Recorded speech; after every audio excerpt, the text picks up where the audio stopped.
हरियाणा विद्यालय शिक्षा बोर्ड के 10वीं कक्षा के छात्रों के अर्धवार्षिक परीक्षाएं चल रही हैं और कल 25 तारीख को 10वीं कक्षा का फिजिकल एजुकेशन विषय का अर्धवार्षिक परीक्षा का एग्जाम है, यानी कि हाफ ईयरली का। और इस विषय की तैयारी करवाने के लिए आज मैं आपको इस वीडियो के अंदर क्वेश्चन पेपर दिखाऊंगा, सैम्पल पेपर, और साथ ही साथ उसका सोल्यूशन, ताकि आप अपने एग्जाम की अच्छे से तैयारी कर सकें, क्योंकि इससे आपके इंपॉर्टेंट क्वेश्चनों की तैयारी होगी। अब क्वेश्चन पेपर देखते हैं। जैसा कि आप देख सकते हैं, हाफ ईयरली एग्ज़ाम के लिए है क्वेश्चन पेपर अक्टूबर 2025 के लिए 10वीं कक्षा का, और फिजिकल एजुकेशन विषय है। 30 नंबर का आपका फिजिकल का पेपर आएगा और 90 मिनट का टाइम मिलेगा आपको क्वेश्चन पेपर सोल्व करने के लिए। और सबसे पहले ऑब्जेक्टिव टाइप क्वेश्चन आएंगे।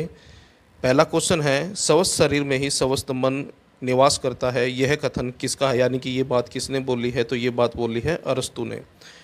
उसके बाद दूसरा क्वेश्चन है, वायु में नाइट्रोजन की मात्रा कितने प्रतिशत होती है, तो इसका आंसर है ऑप्शन सी 78%, यानी कि हवा के अंदर 78% जो है नाइट्रोजन होती है। उसके बाद तीसरा क्वेश्चन है, एक संपूर्ण भोजन क्या है, तो इसका आंसर है ऑप्शन बी दूध, यानी कि दूध को जो है एक संतुलित भोजन यानी कि संपूर्ण भोजन कहा गया है।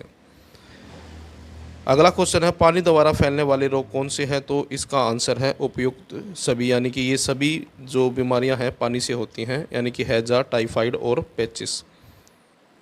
उसके बाद अगला क्वेश्चन है, द्रोणाचार्य पुरस्कार किसे दिया जाता है, तो इसका आंसर है कोच को, यानी कि खेलों के अंदर जो कोच होते हैं उनको द्रोणाचार्य पुरस्कार दिया जाता है। उसके बाद क्वेश्चन नंबर 6 से 2 नंबर वाले क्वेश्चन है, कुपोषण किसे कहते हैं। आंसर देखें, जब किसी व्यक्ति को आवश्यक पौष्टिक तत्व उसके शरीर की आवश्यकता से कम मात्रा में मिले तो व्यक्ति धीरे धीरे अस्वस्थ हो जाता है, इसे कुपोषण कहा जाता है। यानी कि जितनी मात्रा में पौष्टिक तत्व शरीर को चाहिए उस मात्रा में अगर शरीर को पौष्टिक तत्व ना मिले तो शरीर जो है धीरे धीरे बीमार हो जाएगा, कमज़ोर हो जाएगा, और इसको जो है कुपोषण कहते हैं। कुपोषण प्राय तब होता है जब व्यक्ति को पर्याप्त व संतुलित भोजन न मिले। कई बार अनुचित भोजन लेने से तथा भोजन संबंधी गलत आदतों, जैसे भोजन समय पर न लेना, एक ही प्रकार का खाद्य पदार्थ अधिक मात्रा में लेना आदि से भी कुपोषण हो सकता है। तो कुपोषण के कारण ये बताए गए हैं कि जब व्यक्ति जो है संतुलित मात्रा में भोजन नहीं लें और अनुचित भोजन यानी कि जैसे जंक फूड है उनका ज़्यादा सेवन करें, और अच्छी जो चीज़ें हैं साग सब्जियाँ उनका मतलब इस्तेमाल नहीं करता है, तो उससे भी कुपोषण होता है। और जो भोजन संबंधी जो गलत आदतें हैं, जैसे कि समय पर भोजन ना लेना और एक ही प्रकार का भोजन बार बार करते रहना, यानी कि भोजन जो है अलग अलग तरह के जो सब्जियां हैं, जो फ्रूट्स हैं, यानी कि एक ही तरह का भोजन नहीं लेना चाहिए, अलग अलग तरह का भोजन करना चाहिए, क्योंकि हर एक सब्जियां जो हैं और फ्रूट के अंदर जो है अलग अलग विटामिन मिलते हैं, पाए जाते हैं। इसकी वजह से जो है शरीर की जो आवश्यकता होती है वो पूर्ति होती है। इससे शरीर का शारीरिक विकास रुक जाता है। अगर हम जो है पोषण सही से नहीं लेंगे तो शरीर का जो विकास है वो बाधित होता है, यानी कि रुक जाता है शरीर, और विभिन्न रोग लग जाते हैं। शरीर को अलग अलग तरह के रोग लग सकते हैं, थकावट होने लगती है तथा स्वभाव भी चिड़चिड़ा हो जाता है, यानी कि ये कारण बताए हैं, लक्षण बताए हैं कुपोषण के।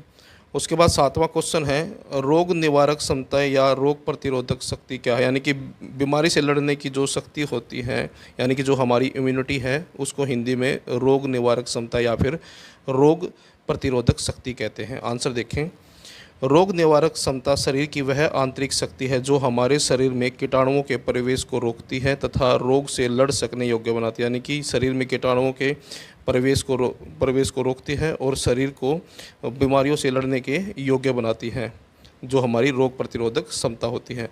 प्रत्येक मनुष्य में शक्ति की मात्रा भिन्न भिन्न होती है, यानी कि हर एक इंसान के अंदर ये जो रोग प्रतिरोधक क्षमता है वो अलग अलग हो सकती है, यानी कि किसी की जो इम्यूनिटी होती है वो ज़्यादा होती है, जिसकी इम्यूनिटी ज़्यादा होगी वो बीमार कम होगा, और जिसकी इम्यूनिटी कम होगी वो व्यक्ति जो है ज़्यादा बीमार होगा।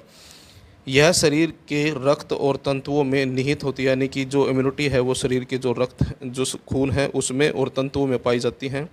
यह शुद्ध वायु, सूर्य का प्रकाश, प्राकृतिक वातावरण और उचित मात्रा में पौष्टिक भोजन द्वारा बढ़ाई जा सकती है, यानी कि हमारी इम्यूनिटी जो है उसको बढ़ाने के लिए हम किन चीज़ों का ध्यान रखना चाहिए, यानी कि शुद्ध हवा लेनी चाहिए, सूर्य का प्रकाश अच्छी मात्रा में प्राप्त करना चाहिए, प्राकृतिक वातावरण अच्छा हो आपके आस पड़ोस का, और उचित मात्रा में जो पौष्टिक भोजन है उनका सेवन करना चाहिए।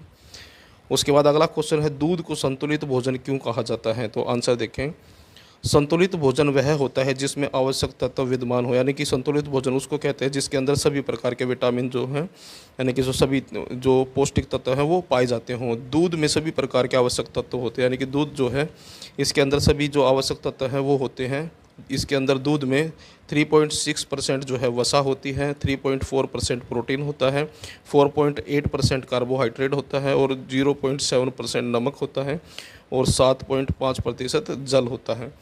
छोटे बच्चों तथा रोगियों को केवल दूध ही दिया जाता है, यानी कि जो छोटे बच्चे हैं और जो बीमार व्यक्ति हैं उनको भोजन के तौर पर केवल दूध दिया जाता है। यही उनकी खुराक का कार्य करता है। माँ का दूध बच्चों के लिए सर्वोत्तम आहार होता है, यानी कि माँ का जो दूध होता है बच्चे के लिए सबसे अच्छा आहार माना गया है। शरीर के उचित विकास एवं स्वास्थ्य के लिए भी दूध एक जो है संतुलित भोजन का कार्य करता है। दूध में भोजन के सभी आवश्यक तत्व होने के कारण इसे संतुलित भोजन कहा जाता है, यानी कि दूध के अंदर सभी आवश्यक तत्व होते हैं और इसी वजह से जो है इसको संतुलित भोजन कहा जाता है। उसके बाद क्वेश्चन नंबर 9 है, राष्ट्र झंडे के अंदर 3 रंग हैं उनकी विशेषताएं बतानी है। तो आंसर देखें, राष्ट्रीय झंडे में 3 रंग की पट्टियां होती हैं जिनकी निम्नलिखित विशेषताएं होती हैं, यानी कि राष्ट्रीय ध्वज के अंदर 3 रंग हैं और उन तीनों रंगों की जो है विशेषताएं अलग अलग हैं। केसरिया रंग जो है वो वीरता के लिए और बलिदान का प्रतीक माना जाता है। सफ़ेद रंग जो है शांति और पवित्रता का प्रतीक माना जाता है और जो हरा रंग होता है वो हरियाली और समृद्धि का प्रतीक होता है। उसके बाद 10वां क्वेश्चन है, देश के प्रत्येक नागरिक के 4 कर्तव्य लिखें।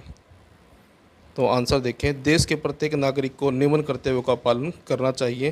पहला है, एक देशभक्त को देश की एकता एवं अखंडता की रक्षा के लिए कार्य करना चाहिए, यानी कि हर एक देशभक्त को, यानी कि देश के हर एक नागरिक को देश की एकता और अखंडता को बनाए रखना चाहिए। राष्ट्र के विकास के लिए कार्य करना चाहिए, यानी कि देश के विकास के लिए कार्य करें। देश की प्राकृतिक संपदा के लिए कार्य करना, यानी कि देश की जो प्राकृतिक संपदा है उसकी रक्षा करें और उसके लिए कार्य करें। और राष्ट्रीय स्वतंत्रता संग्राम के आदर्शों का पालन करना चाहिए। उसके बाद अगला क्वेश्चन है, हैजा रोग के लक्षण, कारण और बचाव के उपाय लिखो, यानी कि जो हैजा रोग है इसके कारण क्या है, यानी कि किन कारणों से हैजा रोग होता है, इसकी पहचान कैसे करें, यानी कि लक्षण क्या होते हैं और बचाव कैसे किया जा सकता है इसके बारे में बताना है। आंसर देखें, हैजा एक खतरनाक रोग है। यह रोग पानी द्वारा, मक्खियों द्वारा, फल, दूध और सब्जियों द्वारा फैलता है, यानी कि हैजा एक खतरनाक बीमारी है और ये पानी के द्वारा, मक्खियों द्वारा, फल, दूध और सब्जियों द्वारा फैलता है। लक्षण, यानी कि हैजा होने पर क्या लक्षण होंगे। इस रोग में उल्टी और दस्त होते हैं, यानी कि हैजे वाले व्यक्ति को उल्टी और दस्त होंगे। रोगी को पेशाब रुक कर आता है। रोगी बहुत कमज़ोर हो जाता है और उसके शरीर का तापमान कम हो जाता है। कारण, यह रोग पानी, पके हुए फल आदि का सेवन करने से व्यक्ति को हो जाता है।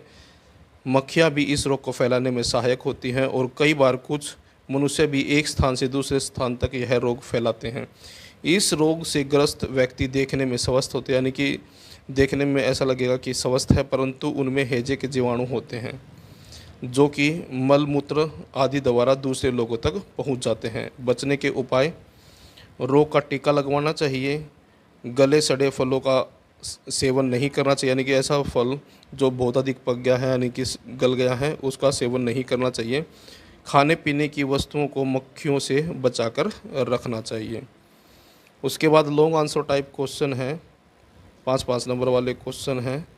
समय की कमी के अनुसार जो है इनके आंसर नहीं लिखे हैं, लेकिन ये इंपॉर्टेंट क्वेश्चन है। एग्ज़ाम में जाने से पहले इन क्वेश्चनों को ज़रूर रिवाइज करें। तो ये था 10वीं कक्षा का फिजिकल एजुकेशन का अर्धवार्षिक परीक्षा के लिए सैम्पल पेपर और उसका सॉल्यूशन। वीडियो अच्छी लगे तो लाइक करें, चैनल को सब्सक्राइब करके ऑल के बटन के ऊपर क्लिक कर लें ताकि जब नेक्स्ट वीडियो अपलोड हो तो उसका नोटिफिकेशन आपको मिल जाए।